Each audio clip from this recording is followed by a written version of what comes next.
And the lady was like, what about you? I said, this is not my thing. I don't look the part. She said, no. This is a very different pageant. I said, what's different? It's like, there's no height requirement. There's no weight requirement. Actually, we're looking for your brains. We are looking for people who can raise awareness on some of the African issues that we are facing. So it's a platform-based pageant. I said, what do you mean by platform-based?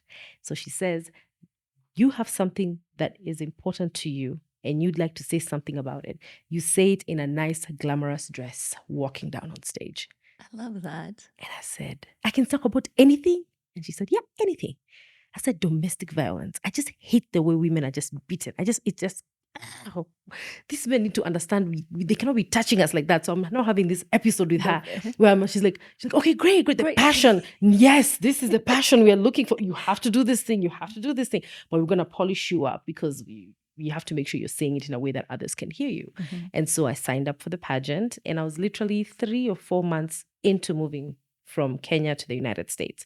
So fresh, and I fell in love with it. And so for 6 months, I was preparing myself for this one pageant.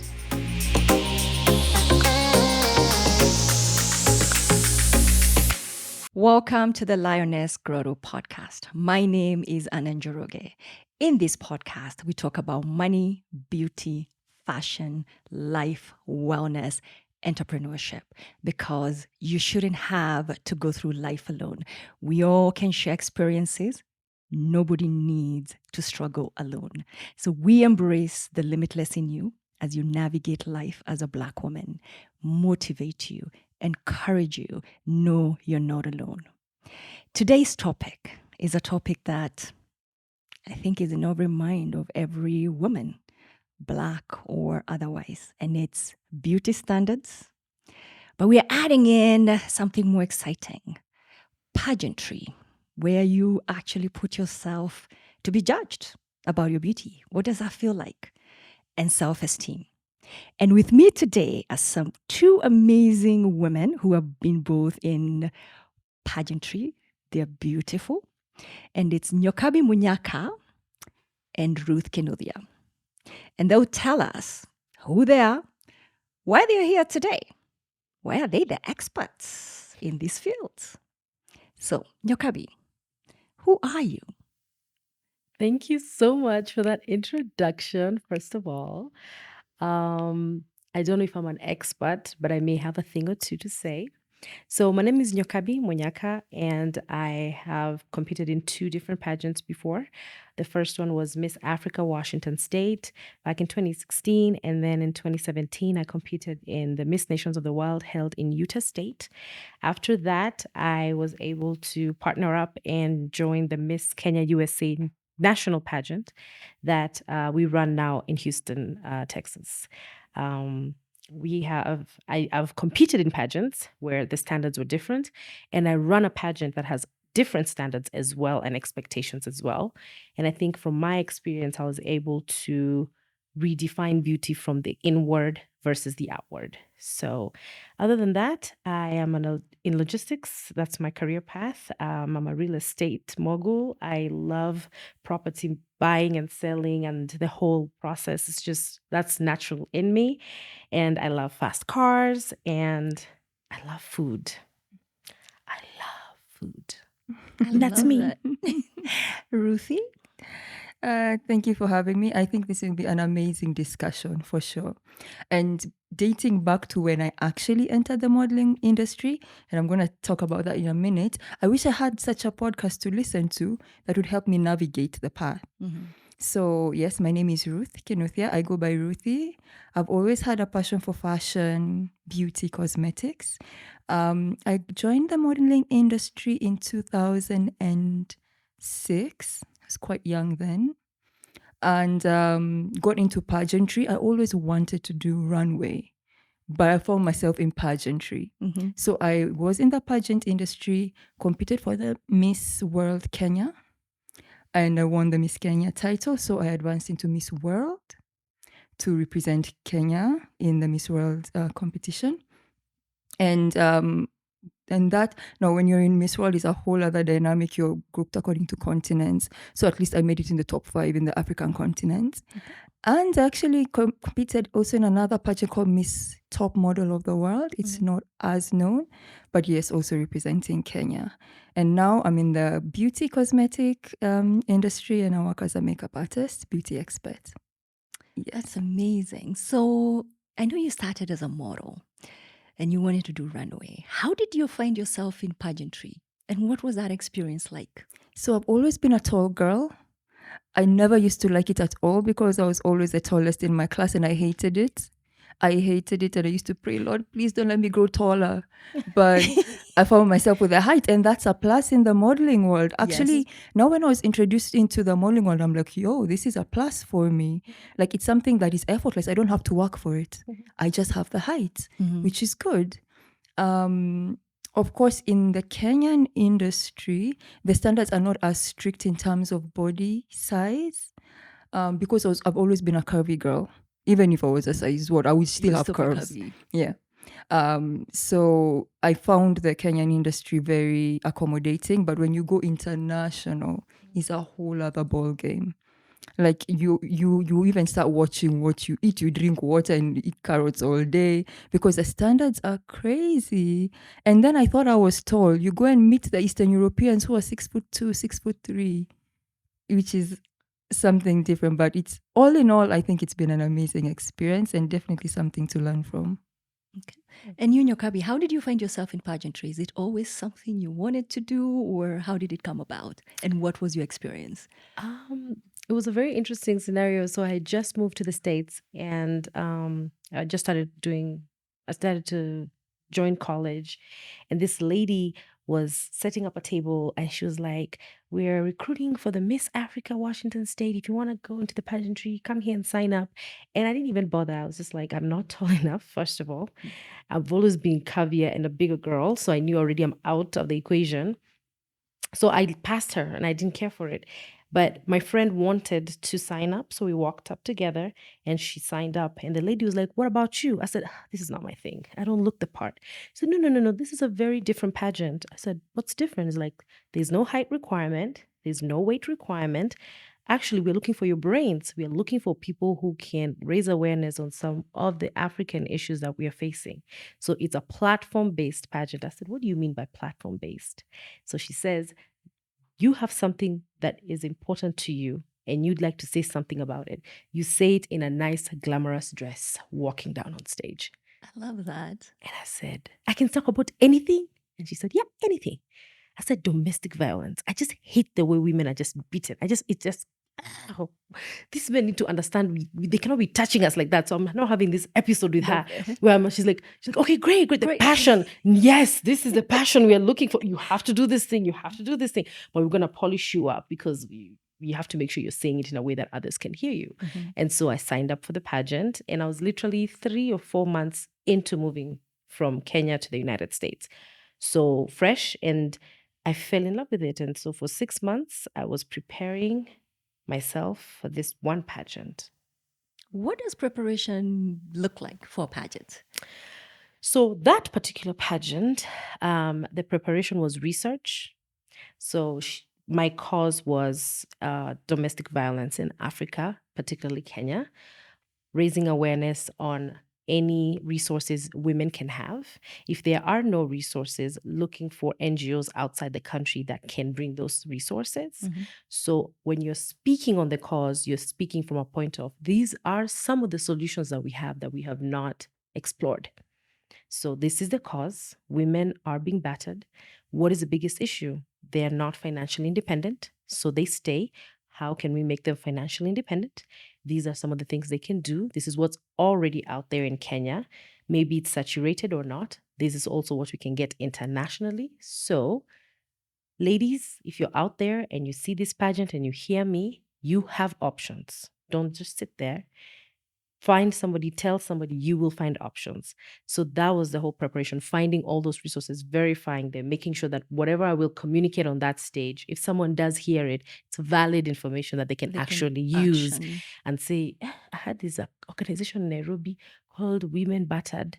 And this girl said, I go to this website. Oh, okay, let me be real. Let me just check it out. And that person will just check it out and be like, oh, okay. So they have financial training, they have courses I could do. So I could start making my journey to exiting this non-safe environment. Because also leaving a domestic violence situation is not packing up and walking away. And no, it's also mental. It's so mental. It's a process. Yeah. So therapists, all those things, telling them, yes, you want to leave, we get it. I know it's a journey. We'll start here, we'll go here, we'll go here. And sooner or later, you'll find yourself out of it, mentally and physically. And for you, Ruthie, what is Miss Kenya, preparing for Miss Kenya and Miss World look like? For me, I had actually about a year to prepare for the pageant. And a lot of it is first just getting acquainted with the role itself, and then now receiving the requirements from the Miss World franchise on what is required. So we had to do like you have to champion a cause. Excuse me, you had to champion a cause. And I was working with a foundation called Freedom from Fistula Foundation. So just getting to know them, setting up with them the medical camps, and then documenting it so you can actually show the organization what you're doing. A lot of dress fitting from designers because you have to go with a whole wardrobe. So you need to have all your outfits in check. Gymming, you have to do a lot of gym, and then a lot of press. So a lot of interviews, press conferences, stuff like that. So that was it. That was a preparation. Yeah. So you both touched on something about at least being in the Kenya and even though you were in the US, in the African context of the pageantry, it was different than the rest of the world expected beauty standards. What's that difference like for you? Like, why did it matter that it wasn't the normal expected beauty standards? Nyokabi? I think for me, the fact that I was going to champion something that was very close to my heart, coming from a place where my dad would be very physical with my mom, I used to get really angry with my mother. Like, why do you take it? Why do you tolerate it? Like, what are you putting up with? I don't get it.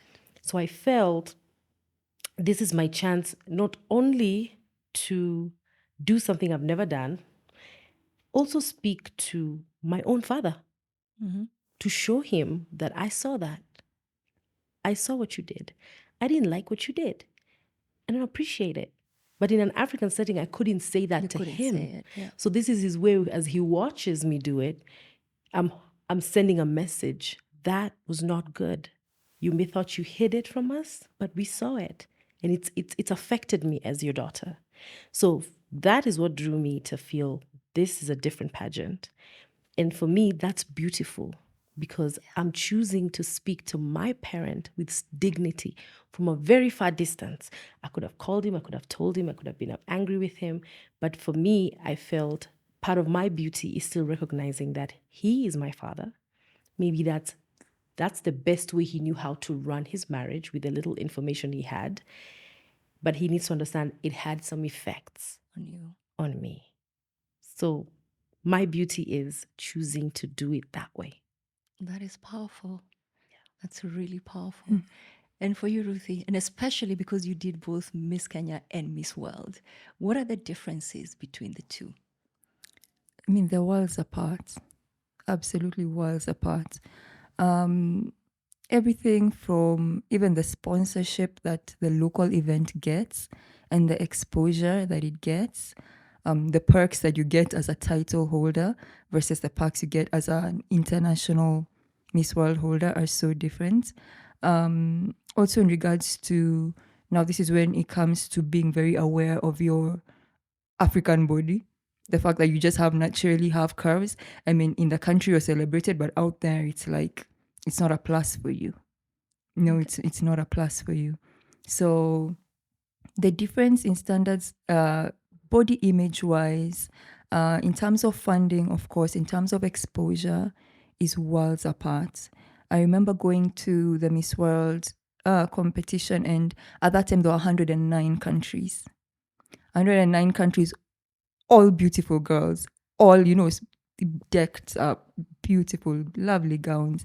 And it's a shock for a minute because you're like, what? It's a whole other standard. So from that particular place, you realize, okay, what you're championing, number one, because pageantry is not just about looking good. It is not just about looking good. And I think that's a misconception. Yes, you're dressed up well, you're dolled up, your hair is good, your makeup is on point. But behind the scenes, it will mean nothing if you're not championing a cause that is worthwhile and you're not actually making a difference in your society. That's what it's all about.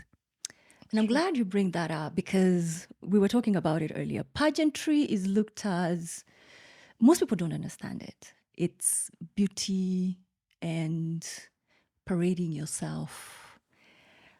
It is shallowness. That's how people view it. That's what it's. And I don't think I ever had any one or the other. I just like beautiful girls, beautiful gowns. I've always, especially in my young, I loved to watch the Miss USA, Miss World, because there's also a poise that these girls come with. Until I was telling you Houston last year when I was part of as Weather a Beauty as a sponsor. And I watched those girls and I listened and I got to see a completely deeper, it wasn't a different perspective because I had never looked at it one way or the other, but it was an understanding. So, and there's this debate that goes on about pageantry, empowerment, or is it objectification? What do you guys think? First of all, I don't know if Ruth will agree with me, but pageantry is a sport. An extreme sport. It's an extreme sport. Walking and standing on that stage 2 to 3 hours with your 6-inch heels, that's a sport. That's a sport. You have to, and being poised and walking in certain movements and being able to do your twirls, that's a sport. So I think they should add it to the sports category. Second thing is, yes, it is about beauty, but originally, when pageantry started, it was really about showcasing different women from all over the world. It's also a financial stream of income. When you guys are watching Miss USA, the people that own that pageantry system are making money. Making money. So It's a business. It's a business. Pageantry is also a business. So for me, doing diaspora and African pageants, I liked the fact that they were not financially driven. They were really driven by change because of where we are from. So as, let me call it, white pageantry systems, they're thinking of it of we're showcasing, we're getting sponsors, we're making money, we're streaming it live, everybody's watching us. When Africans embraced pageantry, they looked at it like, we're about to talk about what we're going through.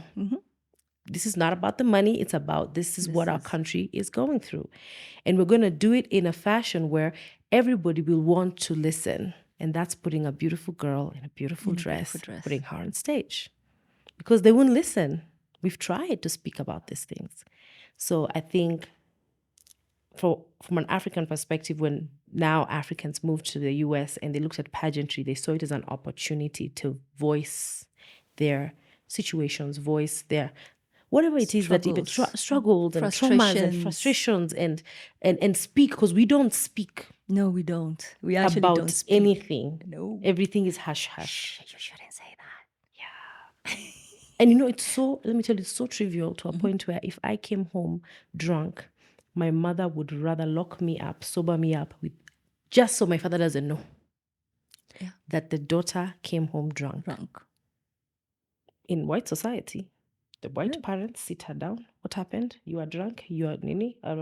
Okay, you are grounded. You're grounded, yeah. We can't even speak about such small things. So think about these bigger things.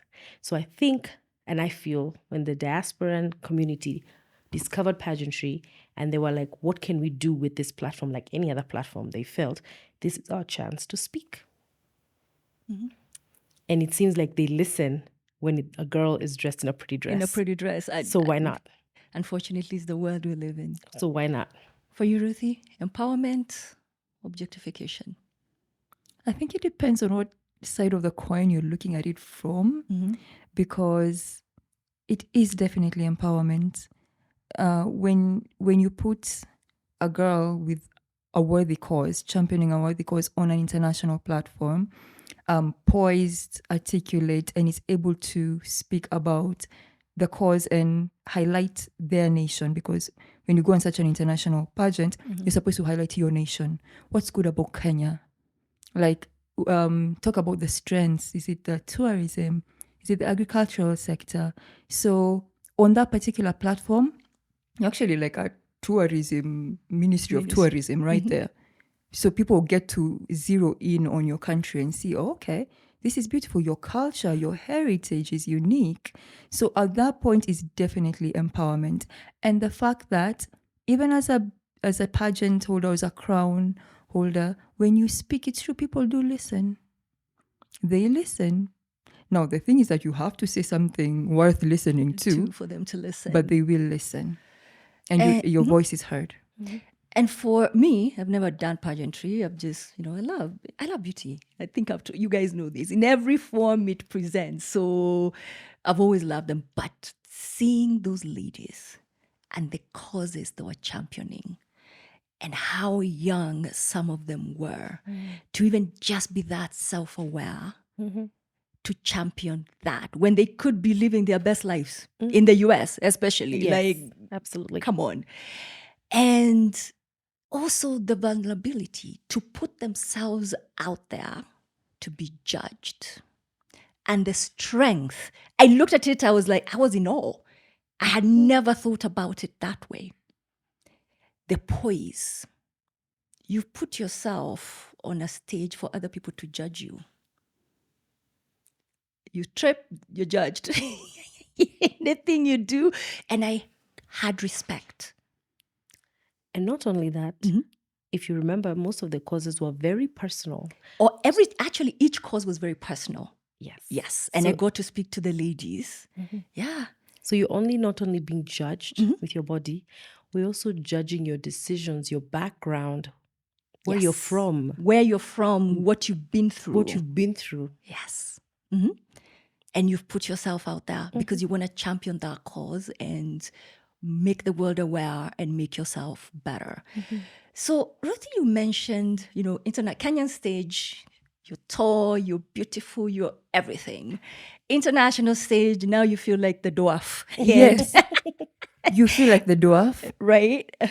I mean, you meet ladies who are gymnasts who are like 6'4". Yes, there was a lady from Martinique. I didn't even know there was a country called Martinique until that time. Or the Russian girls who look like Barbie dolls, blonde, blue eyes, skinny, straight nose. Exactly. And you see, during those particular pageants, you have photographers following you around everywhere. So sometimes you can see a bias. You're like, okay, maybe people who look like this are getting more coverage than people who look like this. Yeah.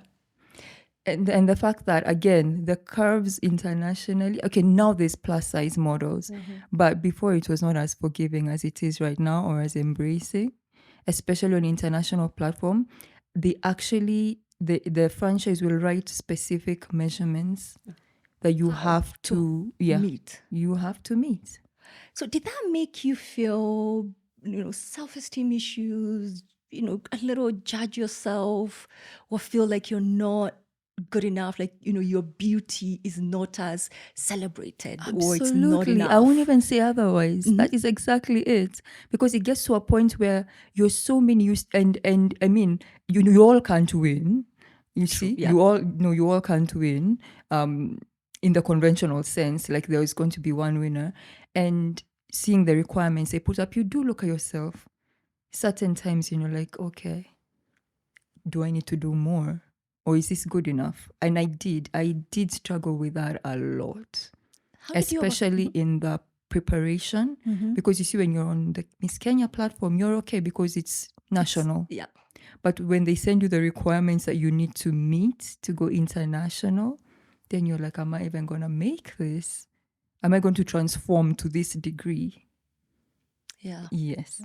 So how did you overcome that? the feeling of, the questioning yourself, not all the time, but, occasionally. How did you overcome it? Especially during that process when you're still going through the Miss World and competing and you still have to show up and look poised and represent your country.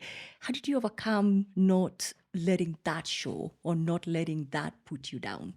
I think having a goal and a purpose for why you're there, I think that really streamlines your focus. Why I am here? I'm here and I want to be a mentor to young girls because that is something I've loved to do all along. I want to be a good example. Okay, I might not look a certain way, but I think the way I look is enough. Yeah. It's enough to influence, it's enough to make an impact, and it's enough for me to represent the country on international platform. So I think just really grounding yourself, having people you can talk to who can set you straight, because sometimes you can just lose. You can lose it in all in all head, the pomp actually. and you can lose it. So having people to talk to, friends, family, who can really keep you grounded. And of course, for me, God, because I'm here for a purpose. This did not happen by chance. So the fact that I'm here means there's something I need to accomplish. So keeping that in mind just keeps you grounded. So Nyokabi, when you decided to do this and you wanted to talk about something very, very personal that was happening to your mother, but you wanted to highlight it, that it's a problem. When you told your mother about it, how did she feel? How did she act? Actually, she has been my biggest supporter. And since I had never done pageantry, so they have different categories. Of course, there's the evening gown. They had a traditional segment where you had to showcase your traditional outfit. They had an interview section where they would ask you questions to see if you've done the proper research and you have the right resources that back up your cause. And I just moved to the States. My mom was literally in every dress shop finding me the perfect dress. The perfect dress. She's like, no, you have to be on that stage. They have to listen to you. She was just really, really, this can even make me tear up, really, really supportive. Really, really supportive. Because I feel I was that voice she just couldn't find. And she was married for 24 years. 24. And I was that voice. And she keeps saying in Kikuyu, umete medirimo yakwa. Like, you this, come from my, you come from, what is medirimo? I don't even know what medirimo is. But she said, medirimo yakwa. So this strength you have, I may not have had it, but I gave birth to you and I gave it to you. And now you're grown and now you're using it to help me, And I think because she had never spoken about it, of course, had never done therapy for it, To her, that's normal. That's normal. That's what marriage is. You put up with this, you put up with that, and you raise the kids. And, I asked her, Mom, why did you stay for so long? She says, when you're busy with the kids, time just goes by. Time just goes by. And that speaks even to her. Like, you've come from her, whatever. I don't know how to translate I don't translate that. I guess from her bones. Maybe we can say from her bones. Because, and to her strength and her beauty. Because a lot of African women will still want to keep that hush-hush. And you probably, a lot of them actually, they would have told you don't speak about such things. So this is also thank you to her about her beauty and her strength. So once you did the pageantry, what inspired you to keep going and to become the director of Miss Kenya, USA? Maybe, I'm sure Ruthie will maybe support me in this, is pageantry is also a sisterhood. Some of my closest friends, I met them in pageantry because we are meeting at a young age and we're building a community for support for our next chapter. So if you're in college, you got each other in college. If you are dating, you're helping each other in the dating, experiences. You get engaged, you need your girls for this engagement. You're getting married, you need your girls. You're having a baby, you need your girls. So you kind of you find a community to go through life with together. And that first pageant, I met a very good friend of mine from Zimbabwe. She was Miss Zimbabwe as I'm Miss Kenya, representing Washington State. And she's literally my best friend. I cannot imagine life without Andile Mpofu. Like, That guy, and I've seen her through all her stages. She got engaged. She finished school. She got engaged. I went to South Africa for her wedding. She comes to see me in the States. They live in Canada now, but she's someone who I hold dear. So that relationship that I got from that, I was like, every woman needs that, even if it's one or two in your life. But where are you gonna find them? You can't go in the street looking for sisters. No. You have to experience something beautiful together to bring you together. So I did another pageant and I made other sisters and I said, I want to do this For others. for other girls, especially ladies who move to the diaspora, Mm-hmm. because you're already alone. I'm the only one in the States with my mom. I left all my friends behind, no girlfriends. So I'm starting from zero. I'm starting my social life again at 20 years old, which I already had a social life. I had friends from high school, primary school. So I already had a social life. So when young ladies move abroad and come to the US, they're probably alone. Maybe they got the green card on their own. Maybe they're here to study. How do I create a platform where they meet other young girls who are going to go through the same experience as them and build that sisterhood that now they don't feel like they're alone anymore? Yeah, it's beautiful. So the beauty standard, because it's evolving and it's changing, and we can say as Africans and as Kenyans we have a whole other beauty standard, but we are seeing the Western beauty standard getting to us. Is that seeping its way into pageantry, even in the African setting? Because you're still in it, and I know you run them. Yes, It does. It does seep into just like anything else. Right now, being curvy is beautiful, but there's also the right kind of curvy. Yes, it has to be the right kind of curvy. It's not just curvy. Being bigger, fuller girl, that's great, but if they don't look like grapes standing upright, they ain't good enough either. So there's different standards as well. So you'll notice, so like Miss Kenya has a swimsuit segment, Yes. which I most of the girls struggle with, and they're like, well, I don't think I can wear a bikini. I said, you don't have to wear a bikini. We have one-piece swimsuits. We even have Muslim swimsuits that cover all the way. Everything. It's still a swimsuit. We are not judging you by how revealing your swimsuit is. We're judging you by how confident you are in the swimsuit that you have, that you've chosen for your body type. So I struggle a lot with contestants when it comes to that segment. But I realize it's because the standards of beauty have seeped through, because maybe when they meet together, they now see, oh, there's Ruthie who's 6'4". Oh, there's this one is like this. Oh, me, I don't have my so, and that's all Western. Yes, It's very, because very of all the Western. plastic surgery that's going around. That's where that standard is coming from. That there's a right kind of curvy, there's a right kind of dipping of your hip. Dipping of your Everything hips. there's a right standard for it. Now, even though we've accepted the curvy version of a woman, we have a specific I think platter. we did, and now we are coming out of it into something else now. Also, it's like a woman's body is just standards keep changing, and you're just supposed to morph into whatever the standard is. And it has said, because even I don't know if you've seen them. You know, you just came. Were you here last year? Did you come? Yes, I was here last You're December. here last year. Have you seen the billboards for the Brazilian butt lifts? Now in Kenya, by the way. And I'm like, wow, do we need that? Aren't we already well We're curvy? already well But endowed. again, the right kind of curvy. Exactly. Yeah. The other, I want to talk about the standards, because when I was growing up, I'm older than both of you, and I don't remember colorism and skin lightening being a thing. I don't. And maybe it's because I grew up in the village. Maybe if you grew up in Nairobi, it was different. But even the people who grew up in Nairobi, that wasn't their issue. So how, and you're still both connected. You're running Miss Kenya USA. You're still in makeup and beauty. How is that seeping in? Because it's talked about a lot. Why is it affecting so many women now, like wanting to be lighter, as in order to be considered beautiful? I personally think the social media has definitely driven this thing off the racket, because I wouldn't know that being darker is a problem unless it was brought to my attention. So if I'm in a school where we're all dark, Yeah. we're cool. We're cool. Yeah. But if I watched a movie and I saw some kids that were light-skinned and they looked like they were living better, then I'll start questioning, is that why my life is different because of how I look?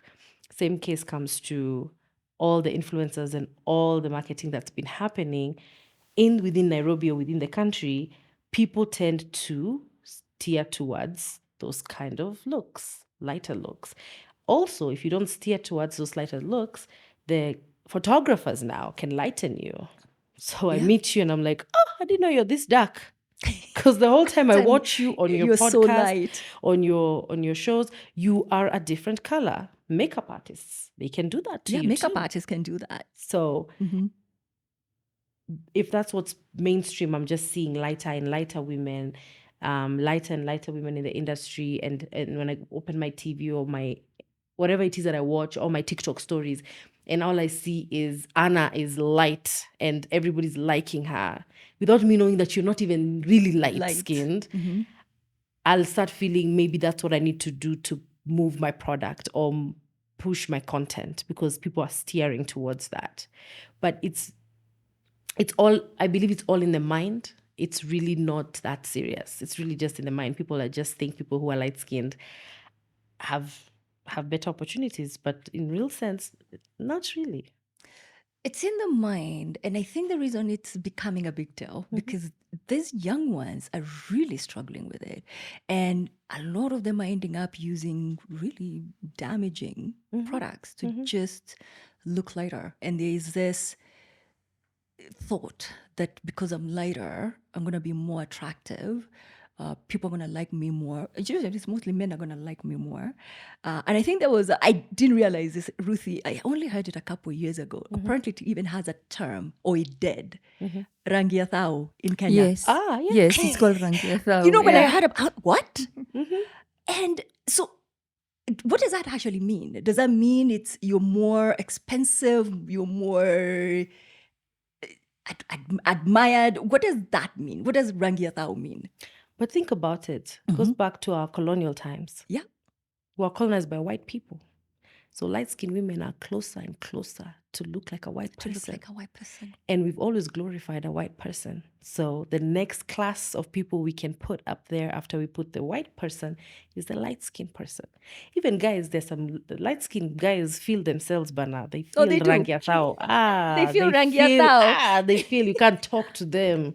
Babbies, we call them babbies. Yeah, they feel themselves. But it's that mentality of how we're colonized. A white person is above.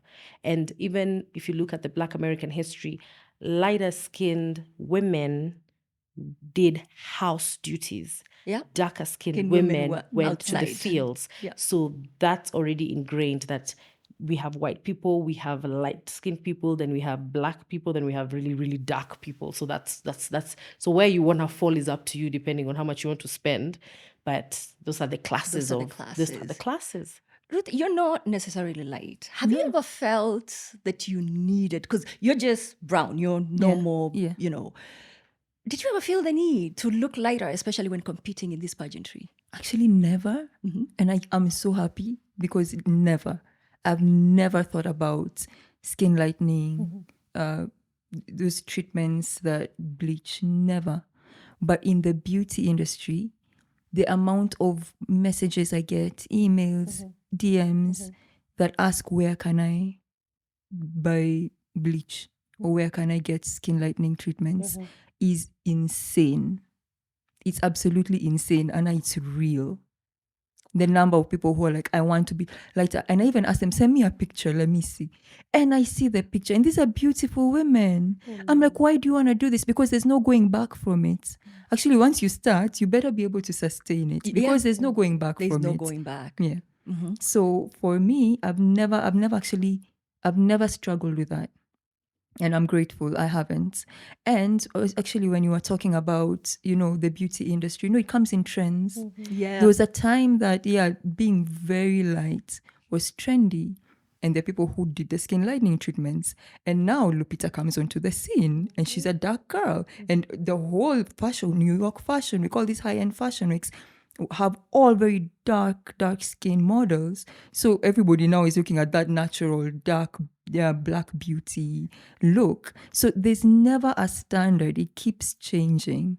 So the idea is just to be you and be happy with you. And you will never meet. So yes, there's now the darker skinned model coming into the picture, but it's the very, very dark skinned model. So it's still light skinned or mixed, and then really, really dark. So the normal brown is still not celebrated. Was it the Vogue cover? I don't remember. It was the London a couple of years ago. I don't know if you saw it. And everybody on that cover was dark, dark, dark. Even though some of them are not that dark in real life, they were actually darkened to be, because even dark has different shades, but they were all the same shade of dark. So it's like, it's either this beautiful, and you've also, I don't know if you've seen that, like these modeling agencies coming even to Sudan or the refugee camps to take those girls Who look that type who of look way. that type of way, because they're being commercialized. Because now it's being looked at as beautiful, but you who looks like you and me, we still don't kind of make the cut. And it saddens me. And I don't even know how we address it, because the woman who feels like being pretty is being lighter, I don't even know where to go with it, because it's never been a struggle of mine, which is never a struggle of yours or yours. But as people who are in the beauty industry still, how do you advise these young girls, like, just you, being you uniquely you is beautiful? I would say it starts from the family. What your mom says to you, what your dad says to you, what those girls are surrounding themselves with. So they have to really think about, and maybe I'm asking too much of them, of what they're feeding their minds with. Because I wouldn't know I was black until I went to America and someone says you're black. Hey, I hear you. And I'm like, what do you mean? What do you mean? I'm Kenyan. What is this black thing you're talking about? And I was put in a class in a group of people that they have had their struggles, but I refuse to identify as black because I'm a Kenyan woman. So the same thing I feel that young girls need to think about is what they're surrounding themselves is around. And I'll talk about intuition, right? You have your own God-given intuition. If you are surrounding yourself with someone who makes you feel even 0.1% less of you, that person needs to go.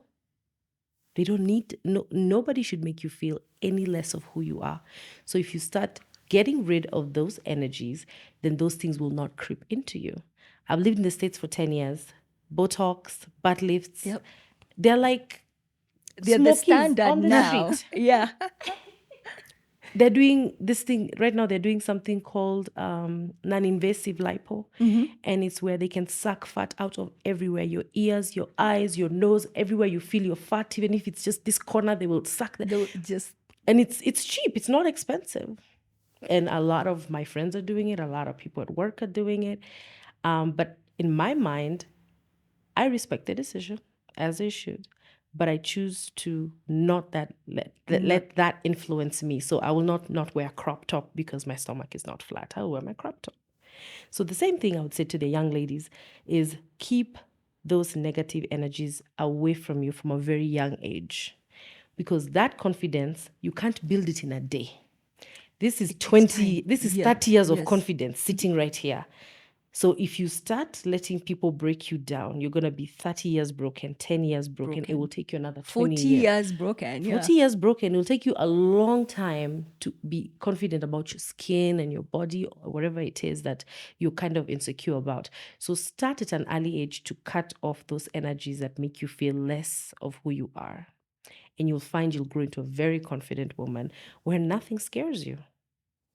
I love that. Nothing scares you. You look at your body and you love it. You'll also attract people that love your body. Love your body, actually. That's whether it's partners, whether it's friends, whether it's girlfriends, they're all around you. They'll be people who will never speak in a way to put your beauty down because you've been choosing the right kind of company all along since you were younger. And surrounding yourself with the energy that actually grows you. Exactly. Yeah. Ruthie? what would you tell young girls I who are think struggling for- to keep up? Mhm. Not for, actually, keep up is the right word because they're not doing it for themselves.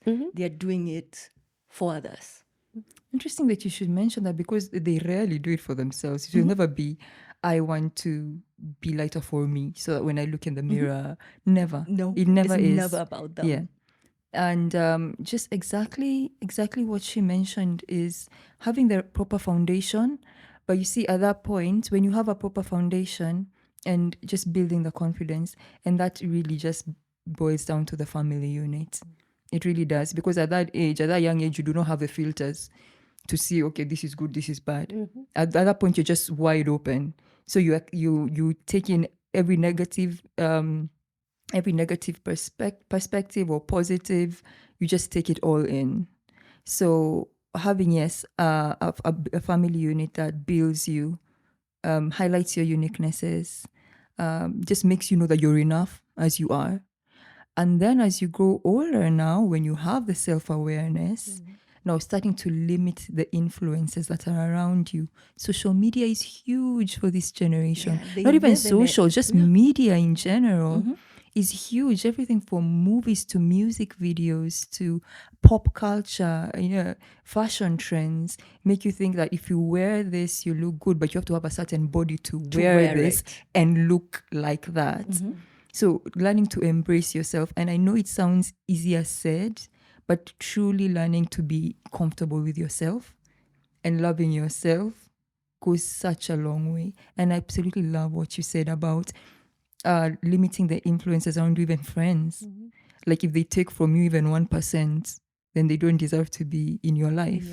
Because at that point, you'll never really truly express who you are if there's always influences around you making you feel less than. Yeah. So yes, always just being comfortable in your own skin. So for me, owning a brand, a beauty brand, where I'm telling women, look like this, I struggle. And I think, Ruthie, we've talked about this before. Because if someone is looking, especially on the brand page, and even they see me on there, it is made up, it's a perfect picture. But I am mentoring young girls, and I'm out there in the village telling these 13-year, 14-year-old girls to just love themselves and be okay with themselves. It feels a little bit hypocritical. So that's why on my page, I make sure I post both. Yeah, there's my personal page. There's me who is made up every now and then, but there's me who is pararad sometimes. and what I find hypocritical, that picture that 13-year-old girl is looking at of me has spent an hour in makeup to look like I don't have makeup. Like, they get the irony of it.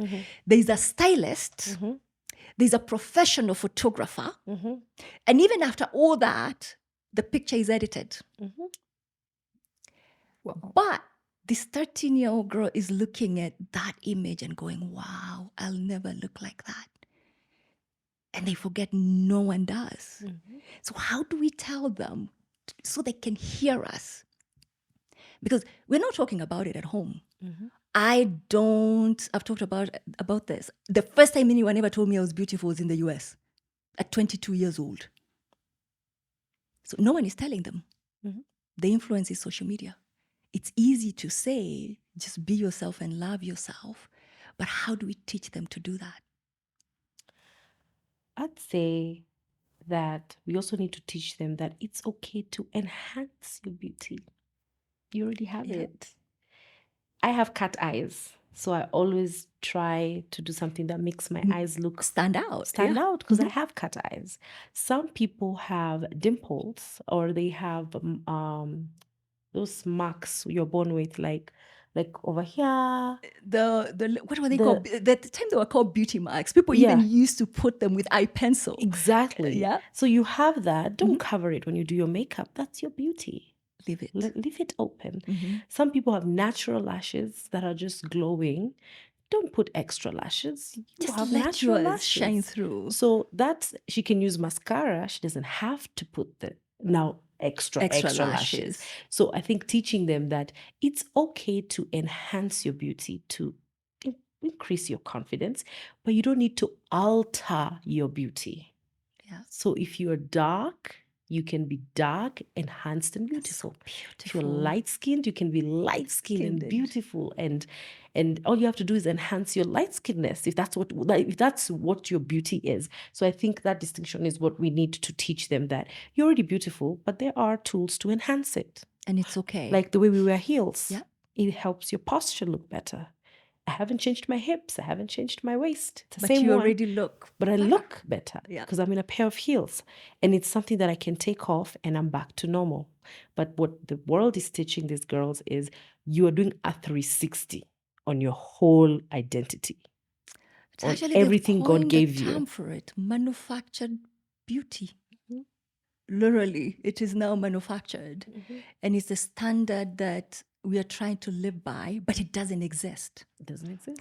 So, Ruthie, when women come to you for makeup and they want to basically change exactly how they look, I know you'll do it, but do you have, because you're very gentle, you were former, you'll be listened to, you were former Miss Kenya, when you're telling them that they are beautiful just the way they are, because I've heard you, sometimes they want really aggressive makeup, or they don't want any at all, and you've been able to strike a balance, and that woman looks beautiful. How do you do that? There's so many times, for example, I get a client and they give me a picture of Kim Kardashian, right? Yeah, I want to look like this. Wow. So as opposed to saying you're not her, you cannot look like that, I just try to listen, okay, what is it about this look that you like? For example, you have beautiful cat eyes. You really do. Yeah. Maybe my client does not. So can I enhance her eyes to look like she has a cat eye? And then just making her realize, you see, you don't have the same bone structure. Let's enhance your bone structure to look good. Yeah, let's just work with what you have. We can use the same colors, we can use the same textures or whatever, but accentuate you. So because we're not plastic surgeries, I can't make you look like that. Not 100%, but I can use your features that are unique to you to say make you look gorgeous. And at the end of it, it's people do light up when they look good. They do. They do. They even feel good. Yeah. You feel good when and you you look get good. a confidence boost. I'm telling you, every time we do maybe a before and after, you see the confidence boost like 100%. They have a spring in their step. They smile more. They're just more happy. So it is okay to enhance your beauty. So I like that, enhancing. And I don't have a problem even with procedures, even plastic surgery. My problem becomes when it is about looking like someone else. It's not even about you. Like I have said this, if, I'm 40, 50, I'm not trying to have a boob job, but if my boobs fell to, I would get them lifted. Like, look, that's for me. And that's important to me. If I started having, we talked about Botox, you mentioned it, like all the lines. Oh yeah, I will. But it is for me. So if you're doing it for you, not to change who you are because you think that's how the world needs to see it. So I'm just trying to say, we're not against getting a procedure. If that's what makes you happy, by all means. If having a flat stomach through liposuction is your thing for you, go do that. And even in the normal enhancement, like you've seen the YouTube videos of women now telling you about all the beauty things, the lashes, the hair, the nails. But it's not even their thing. Like you and I have talked, I like makeup, not every day, and I wear it. I never do a full face unless Ruthie is doing it because one, I'm impatient and I'm lazy and I don't want to spend that much time on my makeup. Yeah. But when I need to do it, I'll do it. I don't get my nails done. I'm in manufacturing. I am not trying to. I hate sitting there to get my nails done. And I'm okay with that. I'm not going to sit there to get my nails done every week, something I hate. Lashes. You even tried to do the extent, like you do no more single lashes. After 2 weeks, I'm like, Ruthie, I can't keep this up. So for you, what is that thing? Because every woman has a thing that's their thing. And it is okay. And it doesn't need to be my thing. It doesn't need to be everybody's thing. What's your beauty thing? My beauty thing, like something I like to do. Yeah, something that you like to do. Some people love the makeup, some people it's the hair. What's yours? Honestly, my nails. Okay. I do like to do my natural nail. And when I discovered I don't have to do the extensions, I was so happy. So now I grow my natural nails, and then they use the hardener. So it's my nails. What's Definitely yours, my Ruthie? nails. I think it would be makeup.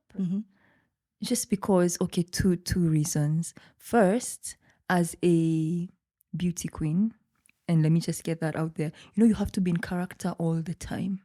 Okay, at least that's what I was taught. You're right. No, You have to be it in is true. character all the time. It's not like you're doing a runway show and after that, you just jump into your sweats and go home. Nobody cares what you do when you're not on the runway. But as a pageant model, you have to be in character all the time. That's how I learned how to wear makeup all the time, or a lot of the time.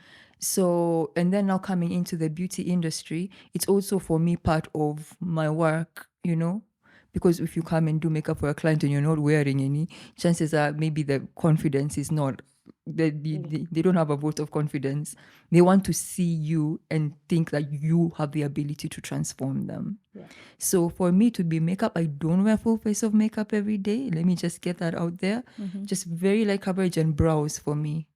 Light coverage brows and a lip gloss and I'm good to go. I don't need too much. Okay. Yeah. And that's beautiful. So beauty pageants, especially in the Africa context, we say they're supposed to be all-inclusive and any girl can access them to be Miss Kenya. But we all know it's not cheap. So how is our girl from the village who is looking and wanting to get in? Does she have a fair chance? And what are some of the things that maybe that she can access to get her there to compete? Ruthie, since you did Miss Kenya. Let me tell you, it takes a village to put together, unless a single person or the family they're from has the resources to support, because it's an entire production. It's a whole production, not just as maybe a local beauty queen, because you see, you have a lot of appearances you make. You go to a lot of charity events. You're constantly in front of the press, and all those things require like outfits. I mean, you need to look good. You need to look presentable. So everything from outfits, hair, makeup, so that when you're presented, you look the part. And that takes a lot of resources. So if the franchise holder can sponsor that, normally that works. That's how it works. If you have family that can come in and also help you, because it can be a strain. I know that firsthand. It was so much stress because for me, I was 21. I mean, I was still in campus. I did not have a job. This was meant to be my job, and expecting you to look a certain way all the time, and you just do not have the resources to do it. So so we had sponsors who could help with that, designers who you can partner with to help you look the part, and now the franchise holders just giving you that extra boost that you need. So Nyokabi, how has doing the pageantry actually helped you, your self-esteem, how you show up to the world, your confidence? I know you always had it, but how has it enhanced it? Every time I see, so it's such a, like she said, it took a year for her to do the pageant. It's also a year right now. We just got our applications in. Our first meeting will be at the beginning of February. So we're gonna be talking and spending a lot of time with these contestants from February to August when we do the pageant, and just seeing them grow, seeing them build their own confidence, seeing them build their own relationships. And then on the day off, I see lights, camera, everything, and I see these girls walk in and just perform. It melts my heart because I get to see that process every single year with 10 to 20 different women. And I've been doing this for 4 years. I have about 50 contestants that have gone through me, and all of them, I see them thriving even after the pageant. I see them going into modeling. I see them going into fashion, and I see how every one of them just butterflied out into something I least expected.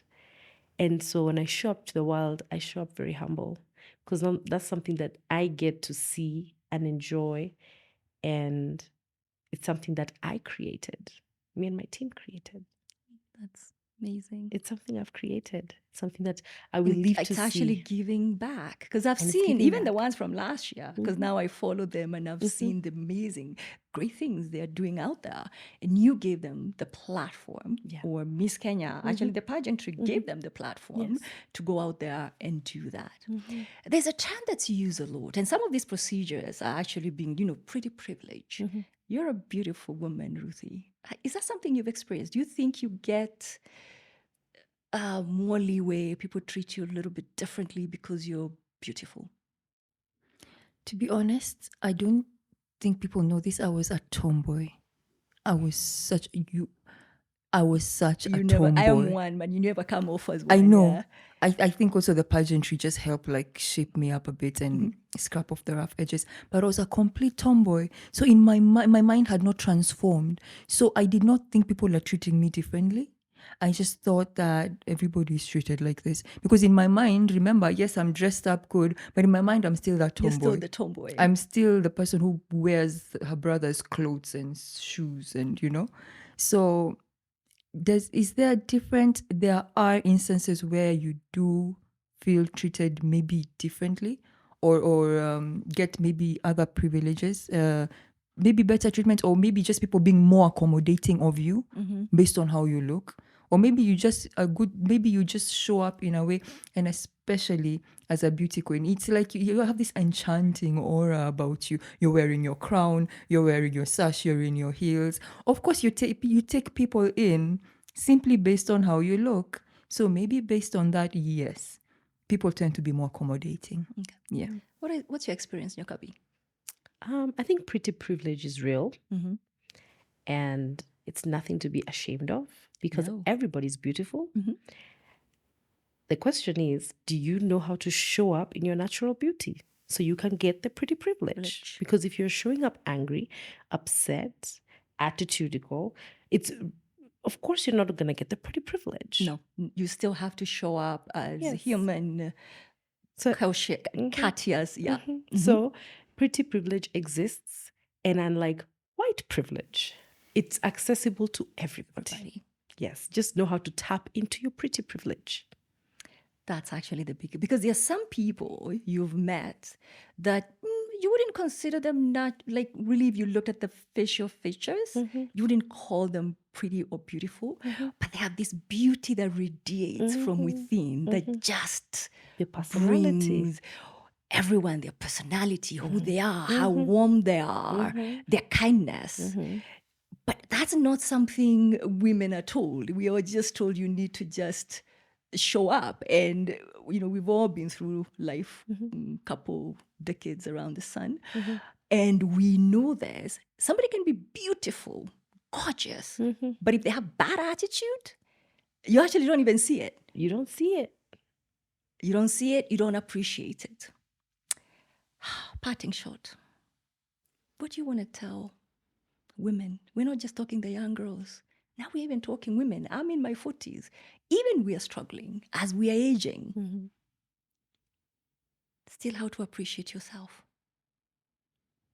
And even you who just turned 30, the women in their 30s. And I know 30 is one of the biggest struggles to turn. Yes, 30s. I'll speak to 30s. 30s are very hard. It's a big pivotal point, because it's the first, like when you're doing a project and you're building a house, you have stages of your project. So there's that stage of mekoroga. Sasa, you're going up. You have the slab. The slab. So this is where the slab is. So now you're looking at this house and you're like, wow, was I really going to do a 4-bedroom house? Where the money has reached, will I be able to finish the roofing? Hi, did I really calculate well? So that's where we are. 30s is a slab. And people are expecting, wait, it's been 6 months, you're still at the slab. Utaimaliza hii nyumba wewe, madam, So that's what 30s is. But really, after turning 30, I just feel that this is the most clear I have ever been about a lot of things in my life, whether it's my career, my relationships, my goals, anything that I said in my 20s I wanted to do and I haven't done, I've realized I really didn't want to do it. So some of those things I've just cut off. Things that I really wanted to do that I'm still passionate about, I am now pursuing them. And I'll say this to all women, 30s, 40s, or 50s. Learn to keep your intuition pure and untouched, because that inner you, voice, that one. that voice, protect it, because it will always tell you whether you're doing things in the right direction or in the wrong direction, whether this relationship is a good relationship or a bad relationship. So even when you're doing, and I'm also not against anybody cosmetic work, please go ahead and do it. But let it come from the inner voice. Let the inner voice tell you, For you. your hips could be a bit big. So I don't, These boobs can go like this. I think they'll look nice. they would look nice. When I take myself to Jamaica, I want to wear this kind of swimsuit. Maybe these boobs can go like this. But it's your inner voice. It's not Ruthie who said, oh, I don't like your boobs. Or I said, oh, I don't know why even you wear crop tops and the way your stomach is. Don't let it be those voices. Let it be you and your inner voice. So if you keep your inner voice so clear and so pure, everything you do will be because it's for you. It's not for everybody else. And so if you keep your inner voice clear, you'll be fine. Also keep good girls around you. I know people say women relationships are hard. They are hard because if you get the right ones, you'll never want to lose them. Nope. So get some good girlfriends. Life without girlfriends, I don't know how you people are surviving. Get some good girlfriends. So Ruthie, you're still in your 30s, but progress in your 30s. What would you tell that woman that is still progressing, is about to turn 40 and she's struggling with aging? Because as women, we've been told to struggle with aging and hate it. Yeah. What would you tell her? I would say celebrate the little wins. Especially, I think at this period, at this age, I think it's a decade, that decade, is that there's a danger to constantly compare yourself with other people's accomplishments. Oh, this one has done this. And then social media is just another thing. You're seeing them posing in front of this big house and whatever. And you start to lose the fact that you have your own journey to take. So for me, I would say first, celebrate the little wins, no matter what they are, because each step will get you towards where you need to go.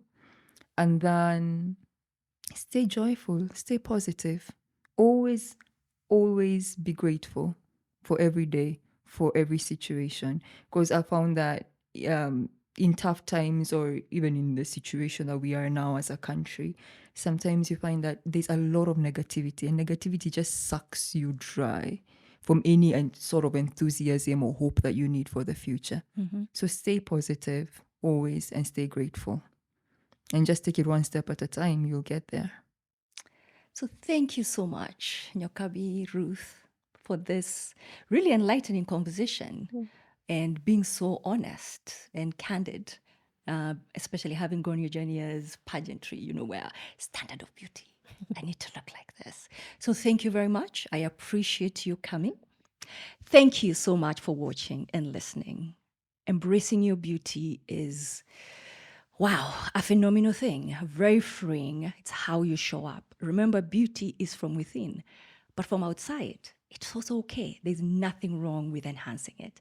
If you feel a procedure comes from within, as Nyokabi said, the inner voice, go for it. There's nothing wrong with it. But don't try to do things because you need to fit in a box or show up in a standard that people have decided is beautiful. Remember, your uniqueness is what makes you beautiful. Subscribe. Let's keep having these conversations. Thank you so much.